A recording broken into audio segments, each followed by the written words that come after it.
For coming to the webinar. This is Gary Brown with TUG. We've got a lot to cover today, so we'll get right into it. And I'm going to introduce Della Kofeld, who's going to be our MC today. Della is also on the TUG Board of Directors, and she is also the SX.e General Group Leader. So she's definitely got her feet in the fire when it comes to TUG. And Della, I want to thank you for arranging this whole thing today. It's all yours. Take it away. Thank you, Gary. I want to say welcome to everybody. This is our third in a series of webinars on the WebUI and Cloud Suite. In this session, we're going to focus more on the processes involved with a major change, and we all know that upgrades are a very major change.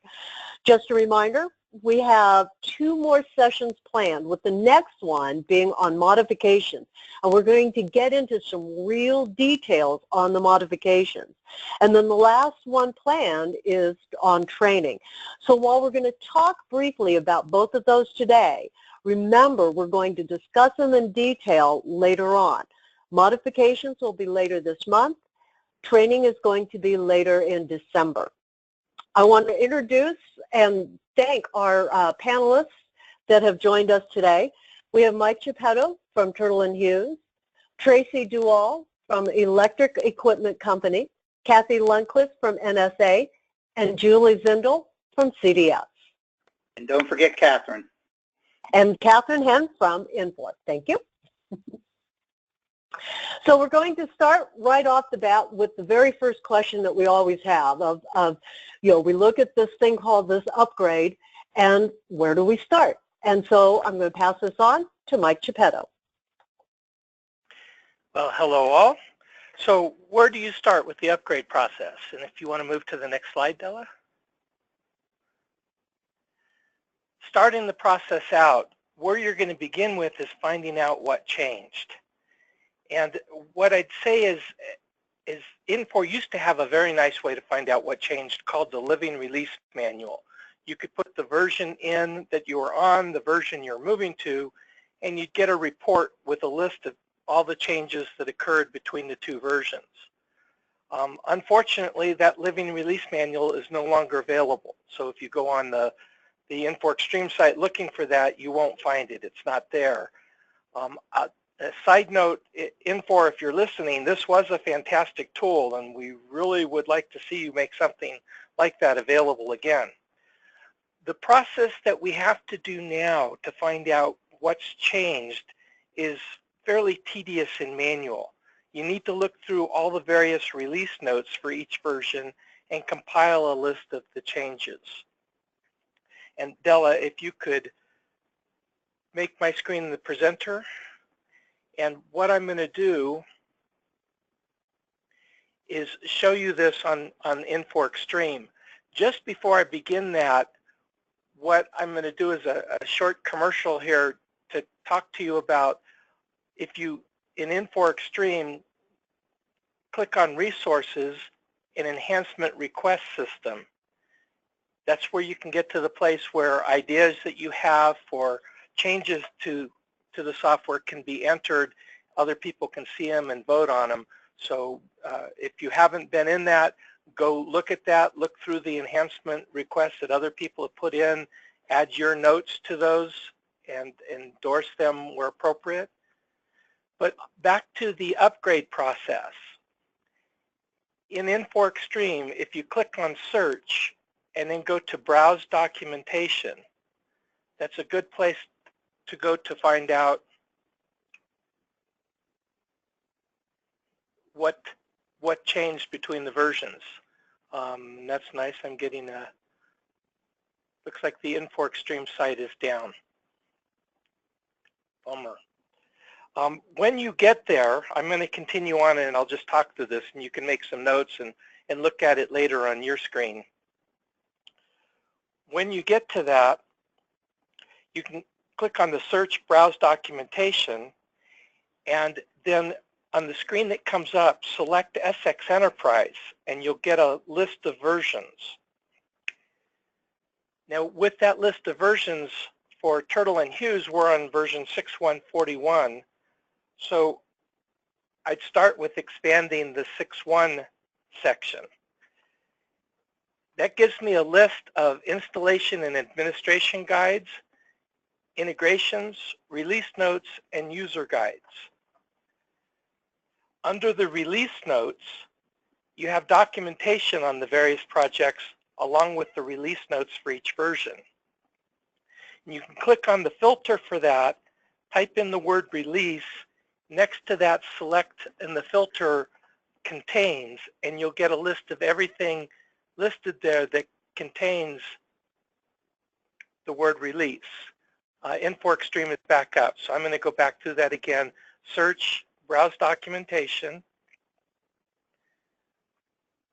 and then I'm going to expand SX.enterprise.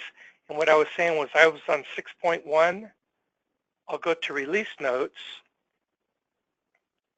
and in the title, I'll type release, click on the filter, say contains, and now what I get is a list of everything that contains the word release. So I can see the release overview for the different versions. Now I'm on 6.141, so I'm going to want the release notes for 6.160, 6.180, 6.190, and 6.191. And what you should also do is put the word fixed in, and you get a list of all the documents with the fixed issue list for each release. Then after I got that together, I'd move on to 10.0, expand it, and do the same step, and then 10.1, 10.2, and so on, until I've looked through everything. As you're doing this, I'd also say don't overlook the Cloud Suite Distribution 17.8. So take a look through there. And also in 11.0, in the Installation and Admin Guide, if you put in the word navigation, and then the filter for contains,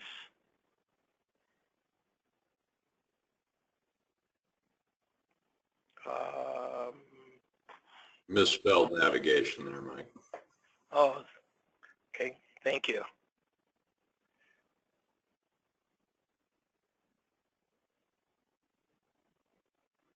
There we go. So we get the navigation guides for the new 11X versions.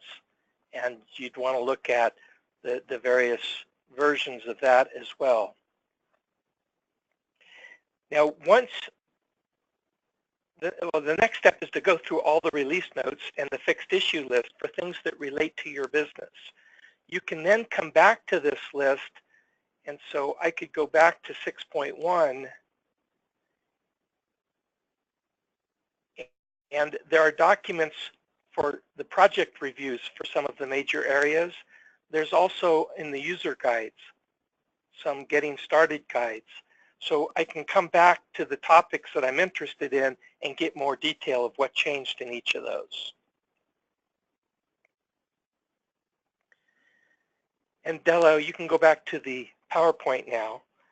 The upgrading is too big of a project for one person.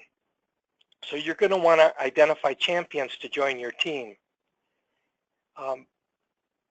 And as you compile a list of everything that changed related to you, you can use that list to communicate the changes to your team and your champions.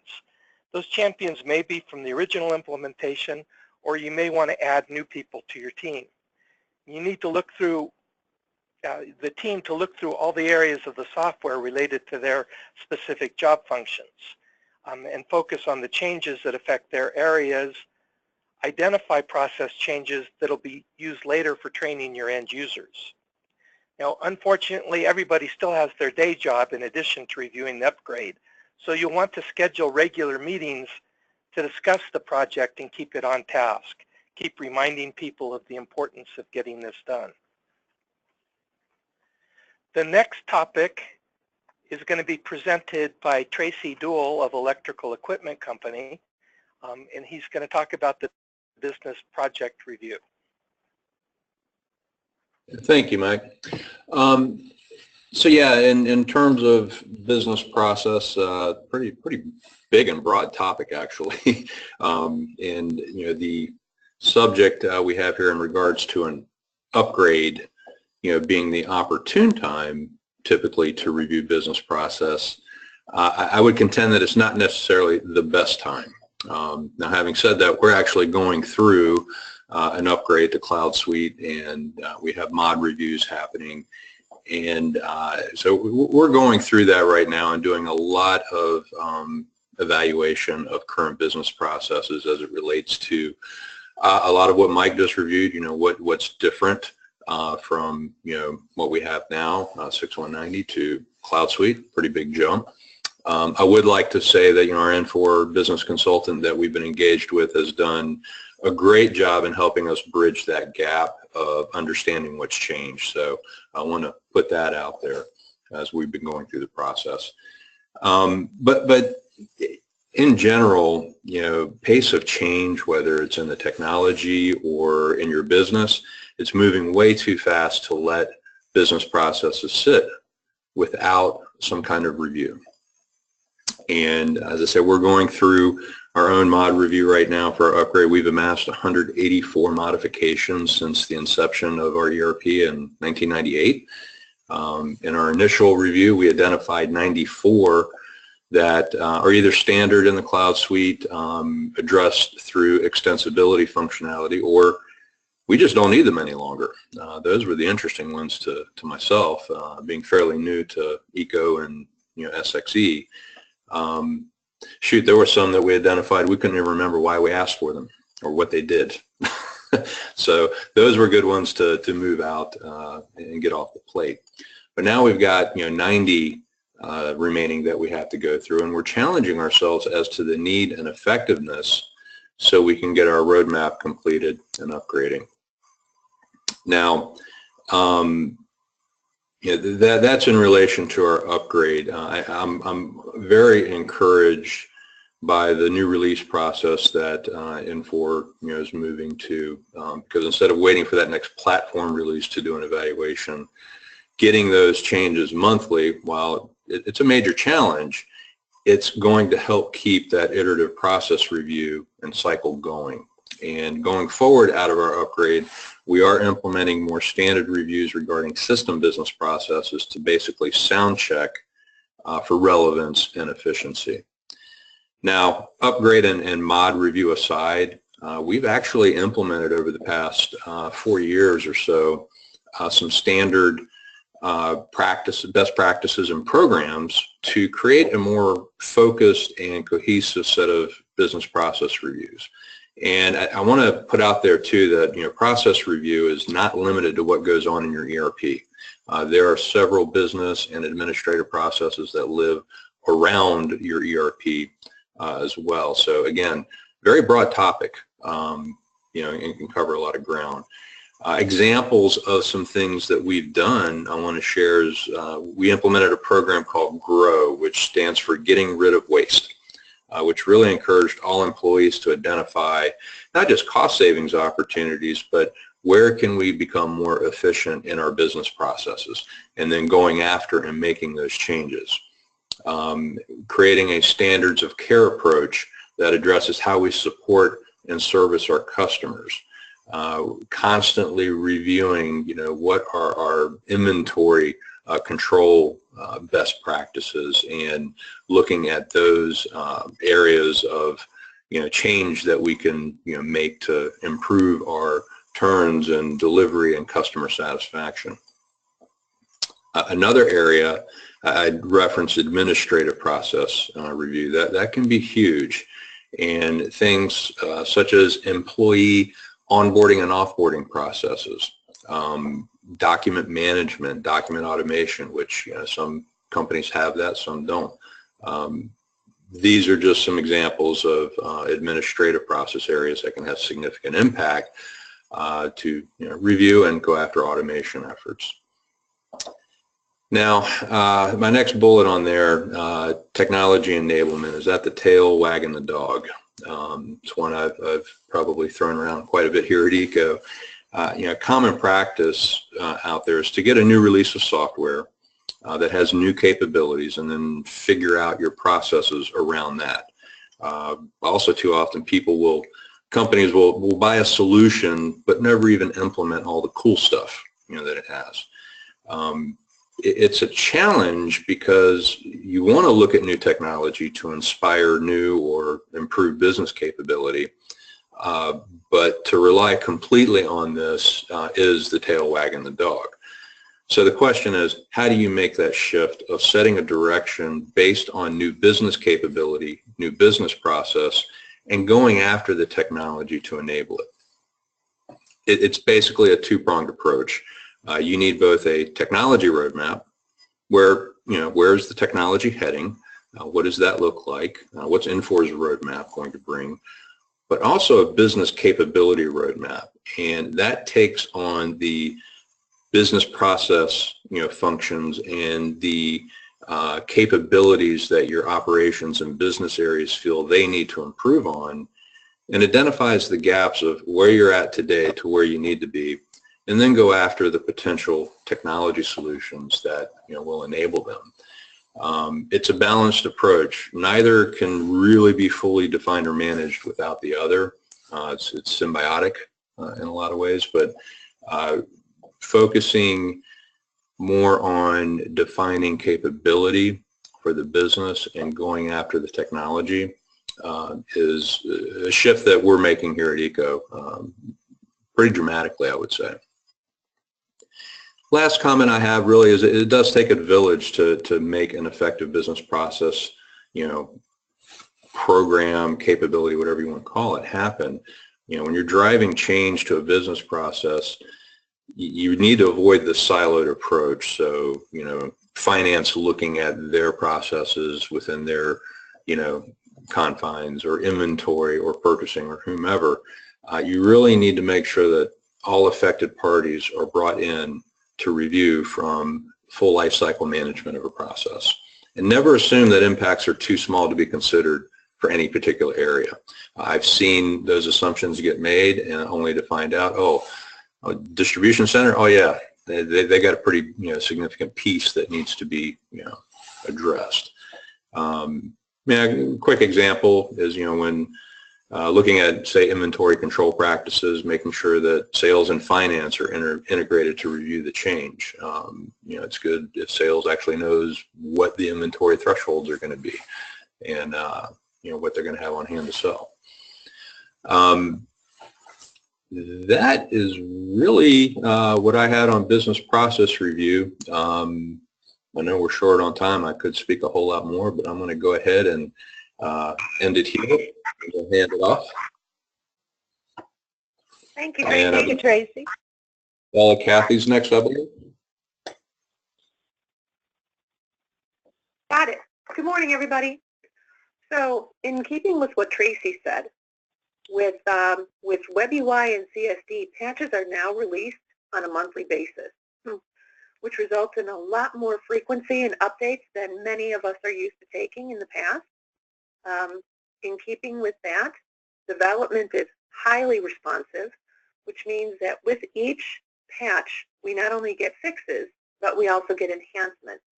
The ERS that Mike showed earlier in the presentation is one of the primary sources for the sorts of things that are going to be included in the next release.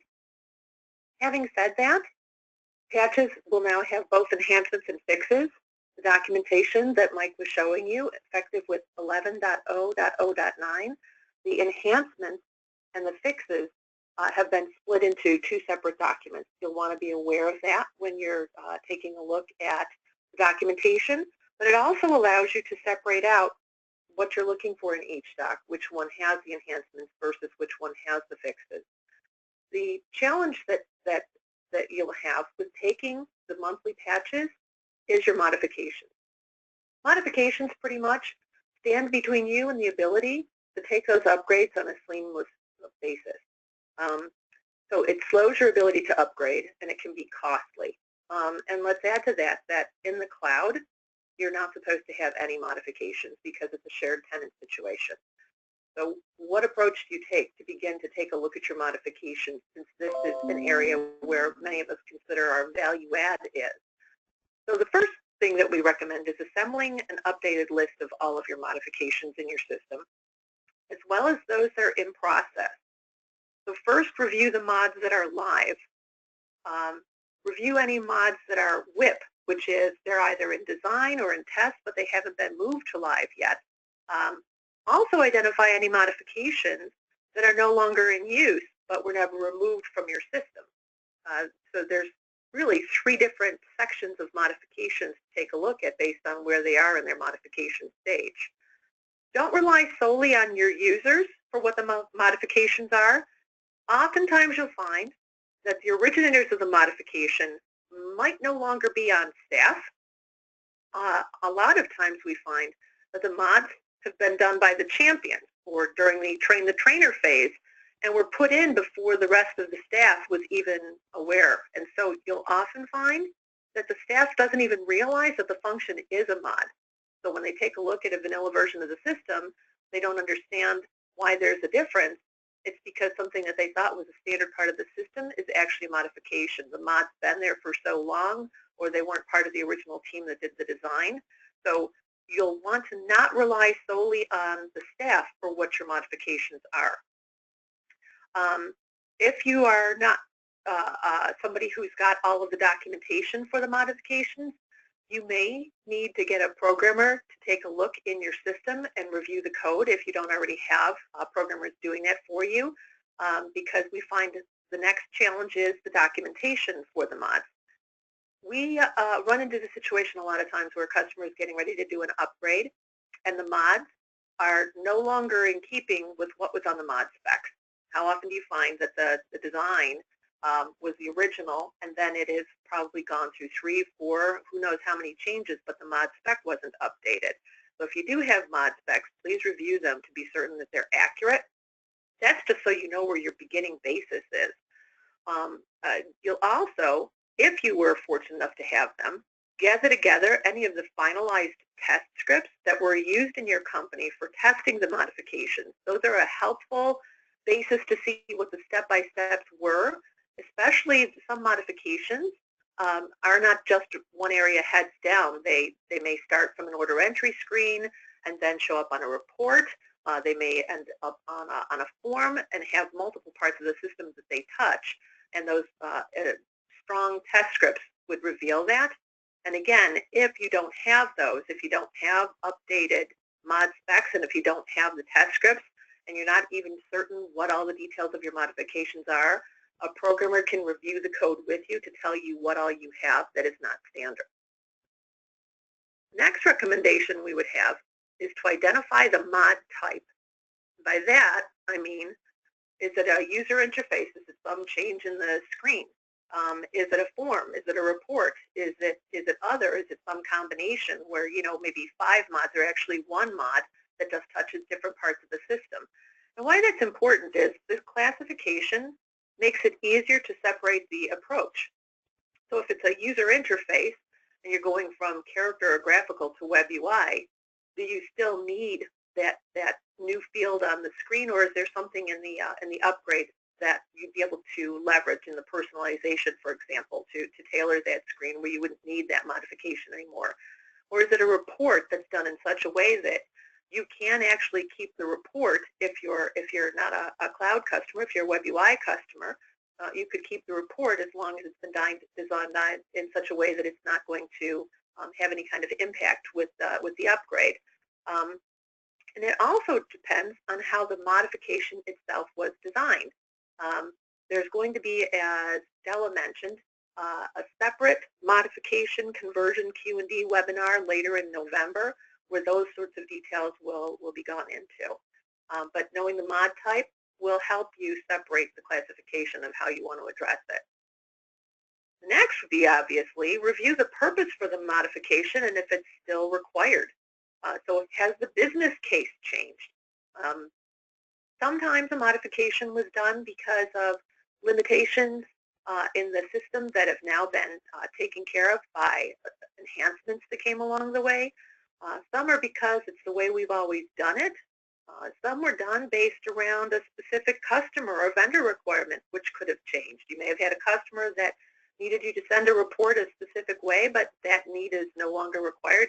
We find a lot of times people say, oh gosh, we haven't used that in years. Was it a value-add differentiation? And if so, what's the return on the investment? And is there another way to achieve it besides a modification? Was the modification because of some government or legal requirement? And if so, has that requirement changed, or are there other ways, given the enhancements in the system, that that can be addressed? Was it maybe a bug fix? So you may have found an issue in the system. We're not ready to take an upgrade, so you had a programmer do something to take care of that bug temporarily for you, but it's since been taken care of with enhancements in the system and bug fixes, so you no longer need that. Was it some other purpose? So understanding the purpose for the mod, sitting down then as a team and saying, okay, now that we have taken a look at the business case for it, do we still need it? It seems pretty basic, but if you have the right people in the room and say, this is what we needed it for, do we need to use this anymore? You'll usually find that challenging it, as Tracy had also mentioned, going through your list of modifications with an informed group of people and saying, why do we need it? Is there another way to do it? You'll be able to eliminate more than you would have thought. That doesn't mean that everybody is going to be able to eliminate every single modification. So then the next question is, if you can eliminate, first review the enhancements and fixes. See if there's anything in the upgrade that allows you to, if not necessarily eliminate the need for the mod, does it come close to filling the need and could replace the modification with some minor business process changes. And again, leverage the ERS enhancement request system to see if other users have the same issue. Perhaps you can get it into the next mod into the next patch upgrade. And since they come every month, it depends on what the roadmap is and what the timetable is, but it may not be that long until that particular request has been rolled into the system in standard. And obviously, finally, review the modifications to see what you can eliminate or mods that can be done via extensions or extensibility.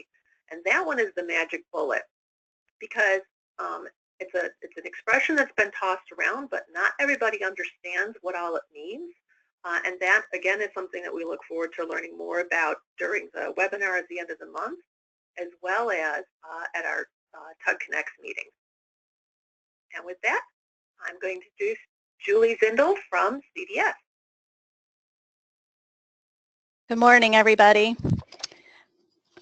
Can you go to the next? Okay, great.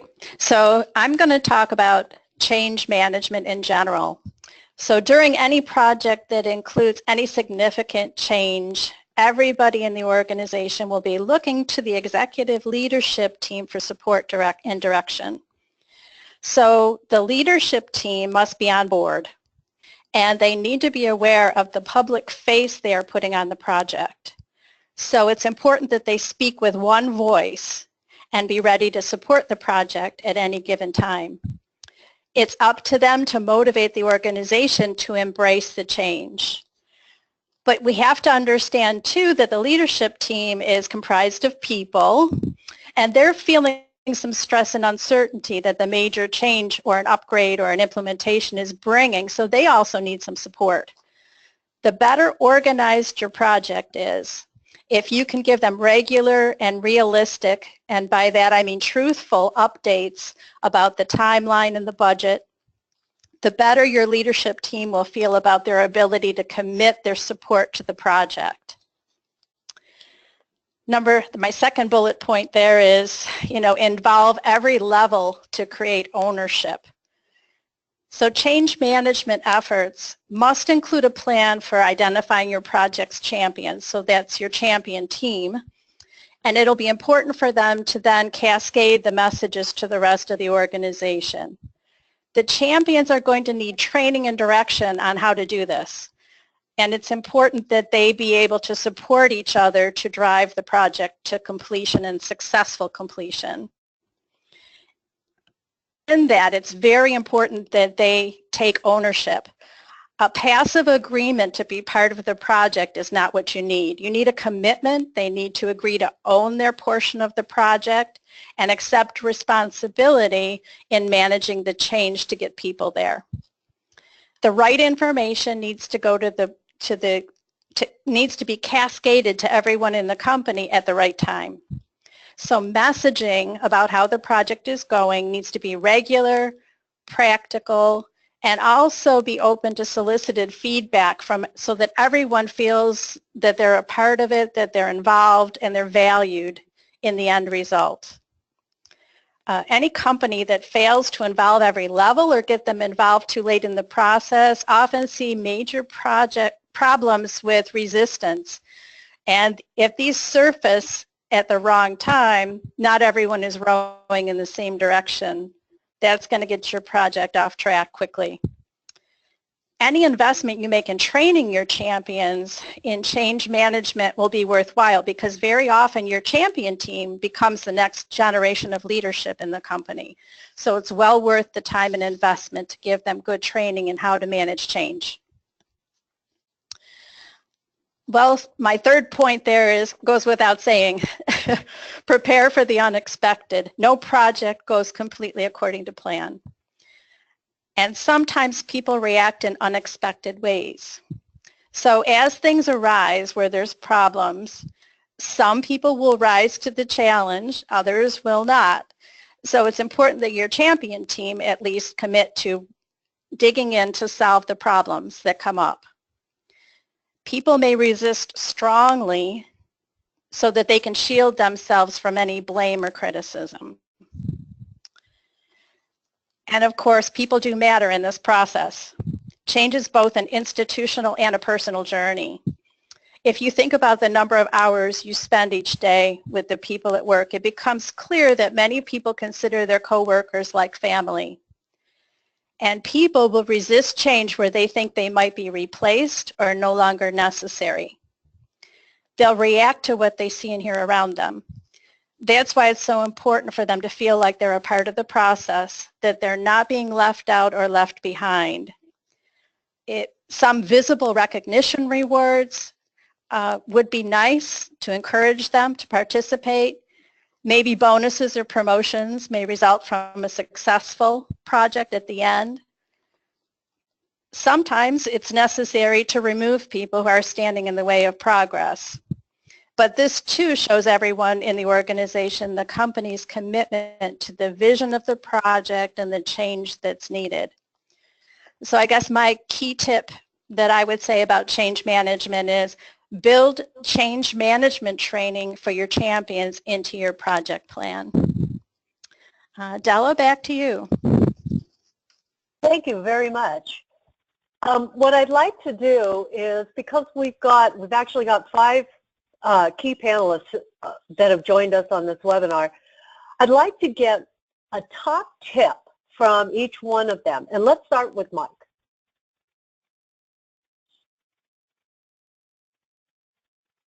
Mike, are you there? Yes, I was muted. Oh, sorry. Sorry. A top tip would be to get in and make sure that you understand real well what changed between versions, of looking at what new enhancements came in and what things are going to change your existing processes and what things you could take advantage of that are new. Excellent. Thank you. Tracy? Yeah, so a phrase that I've used pretty commonly here, and I'll correlate this to anybody who was a child of the 80s, such as myself. Remember the hairband Twisted Sister? Don't end up with a twisted system. And that means don't modify it to the point just to accommodate bad behavior that it's unrecognizable. So that would be my tip of the day. You're not going to take it, no twisted system. Thank you, Tracy. Kathy? Well, I have no clever band references, but my top one would be to start the mod review process early. You can review the modifications that you have before knowing what has changed, because in keeping with what Tracy said as far as the business processes, you can start reviewing those just to challenge whether or not you still need the modifications, regardless of whether or not the enhancements include them. Thank you, Kathy. Julie? Just try to keep everyone rowing in the same direction. That's often easier said than done. Okay. Thank you, Julie. Catherine Hand, I know I kind of left you to last. Do you have any top tips for people that are looking at making the gigantic leap to WebUI or CSD? I do. Number one, embrace change management. It is the new word that you need to learn because that is probably going to be the hardest thing for each and every one of you. Our customer base has a lot of tenure right along with the ERP, so change management is huge. Number two, I would really much embrace technology. Technology is changing every day, and to be successful in your own business and having your ERP and other business applications work for you, technology is going to play a key role in that. And number three, and my last one, align yourself with your channel partner and or Infor account exec. Stay close with them. Stay close with product management and product development and product support. We're here for you, and we really want you to align with our strategy to keep you current and keep you successful in your business practices. And that's what I have, Della. Well, thank you. Thank you very much. I think I'd like to open this up to any questions. So, Gary, take it away.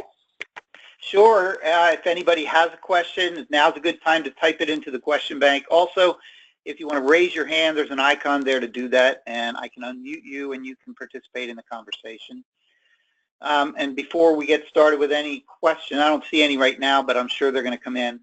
I have a question for Kathy and Julie. Based on your experience, because I know you guys have been through a few conversions with your customers, soup to nuts, what kind of a time frame would a distributor be looking at to get through an upgrade process? I'll let Julie take that one. Well, it definitely depends on the size of the organization, the complexity of the modifications, business culture, the requirement that's driving the change. If they have a critical business need or a change in their business where they really need one of the new key features that would impact, the timeline or when they would need to have that upgrade delivered. It varies by project, but I would say as a minimum, they should probably plan for a 3-month to 6-month window, again, depending on the complexity. Okay. And if it's an extreme upgrade, so I know we did a session on that last year, and we defined an extreme upgrade as, I think, anything more than 6 releases hence. But, if you're on a really old version of SX.e and you want to jump up to the cloud, does that greatly increase the amount of time that you need to invest in the process? Yes, it does. Okay. It does for many reasons. It does because if it's been a long time, there will be a lot more, there will be more areas to review besides modifications. And as, everybody said, there's business processes, there's, why are we doing things the way that we're doing? And sometimes that takes much longer than actually dealing with the software itself. Analyzing your business process, documenting why you're doing what you're doing, ideally getting into things like test scripts, which we find that a lot of early customers didn't necessarily do, but now it's become critical to say, step by step, what are we doing, and also using that for training tools going forward.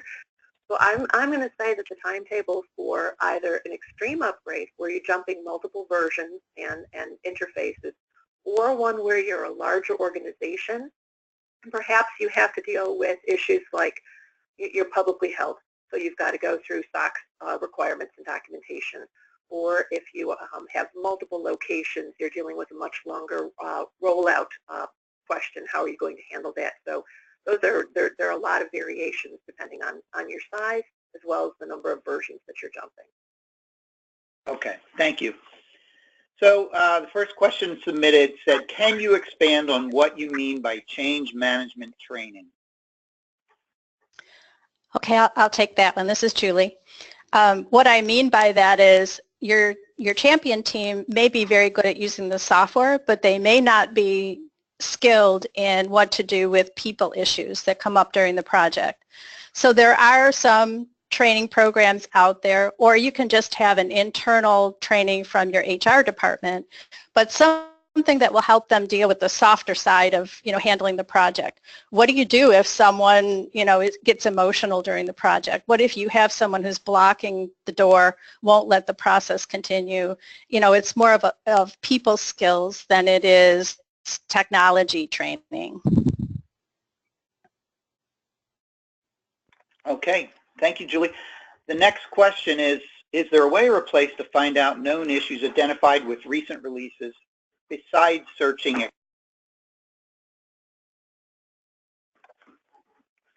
Mike, can you help on that one? The only way I know of is searching in ForkStream. Go ahead, Catherine. Sorry, thank you. This is Catherine too, and there's actually two kind of going along with this, speaking to the living manual release and also known issues that have been identified. I am working on one consolidated list for our partners, customers, and internal views. So today, you're right, you have to search, and I do understand that that living release was a very big benefit. It is also extremely difficult to put together. So we are working on that, though, to help our customers. Did you see Don's question about is there any prior versions of it running between the older releases? There is not. Okay. Okay. And so the last question that I see right now is a comment from Dennis. And Dennis, thanks for the comment. You said it's very helpful, especially having a third-party vendors that have integration points to SX.e would be beneficial. Is this practical for a near-term set of webinars with one for shipping, taxing, etc.? I guess, Della, that's really on you.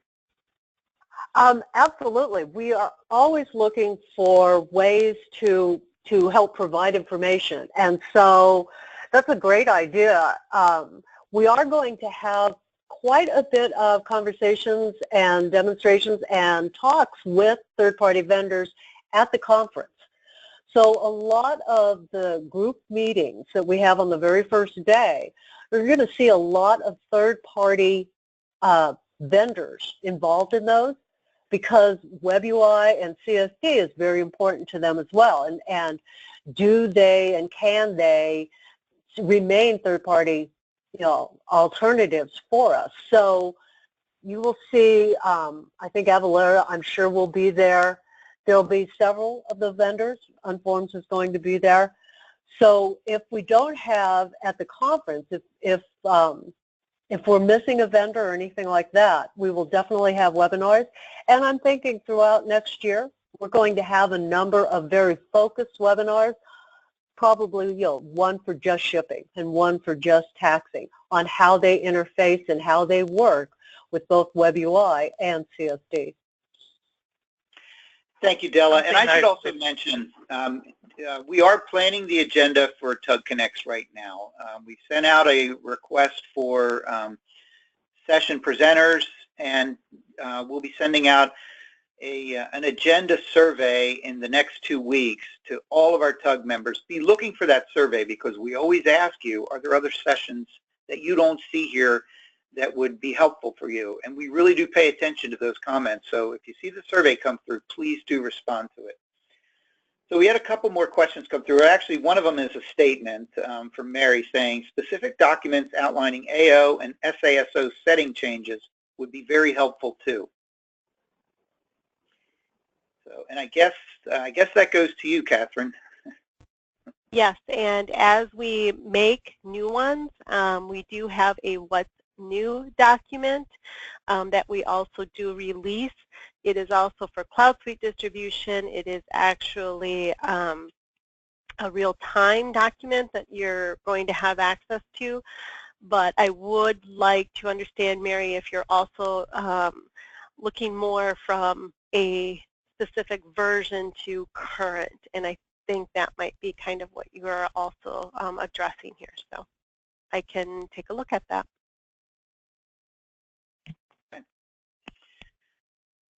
Okay, next question. Actually, Mike, I think I saw a comment that you can add something to Dennis's comment. Oh, to Dennis's comment about the third party, the integration points, in the Infor Extreme under the browsing of documentation, I didn't go into it, but one of the links that's there is to integrations, and it shows you the various third-party packages that are integrated to SX.e, and you can find out some more information about each of them there. Very helpful. Thank you, Mike. Another question came in. What resources are available, and what resources do you recommend to use from Infor? And what is critical to use internal resources? So I'll start with that one, and I'm going to add to kind of from what Mary has requested, some of the other living release documents. One resource that I think is a huge value add is our solution consultant resources, which the channel partners and or Infor account execs can get you access to, where we do, they have done a wonderful job of taking from the most current or oldest version to the most current version of all of the changes or enhancements that have happened. So that's kind of that living release document in essence, which then you could go into more detail into Infor Extreme. The other resources is with Infor Consulting Services, the business consultants. They do, and along with the channel partners also, they both do a wonderful job of walking through the business processes and helping with that change management. So the business ops review. Those are the two areas I absolutely would recommend that you engage with. And last but not least, Infor Product Management along with the Infor Enhancement Request System should become your best friend.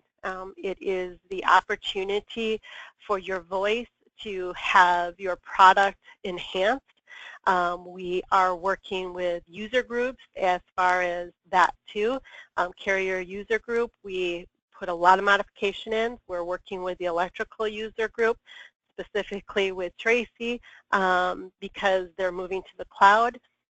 We are adding a lot of those custom mods that used to be there into standard product. This is Kathy. I'll add on to that. With the BCs, both from Infor as well as from the partners, we find that there are times when we're asked to come on board not only to help with the project from an external standpoint, but where internal resources are limited or people are too busy or short-staffed, we can come on board to help with internal project manager, to also sometimes fill the gap for the champions, as well as just be there to walk you through the what's new and what's changed from what version to what version. We find that sometimes customers need the additional set of hands because they're either busy doing their day-to-day, or if they're in the case of an extreme upgrade, there's such a big jump. They appreciate having a resource, albeit temporarily, to help them bridge that gap. And Gary, I want to add, Mary has put up a very perfect comment that yes, I would say from Infor Business Consultants, we have been under-resourced in the past. We are growing that department. In the past, as most of you have known, we haven't had the demand from moving from 6. Whatever you were on or any older ones to the most current, and we are now there. And so the demand has grown quite a bit. We are growing our BC organization, but also please note we will use our both channel partners and our alliance partners to assist where we need to. So we do work closely together to ensure that you are meeting that need. So you are more than welcome to reach out to me directly, Mary, and I will help get you connected with a BC. And Catherine, just from a 10,000-foot view, can you tell us approximately how many companies are actually going through the upgrade or are running WebUI or Cloud Suite? Yes, I can. I believe now we are up to 50 plus implementations. That is Infor Direct. I'm assuming that our channel partners, well, I do know our channel partners have a lot also engaged with that. We currently have, I believe, 5 live customers on Cloud Suite distribution, with approximately 25 plus that are in the implementation cloud process.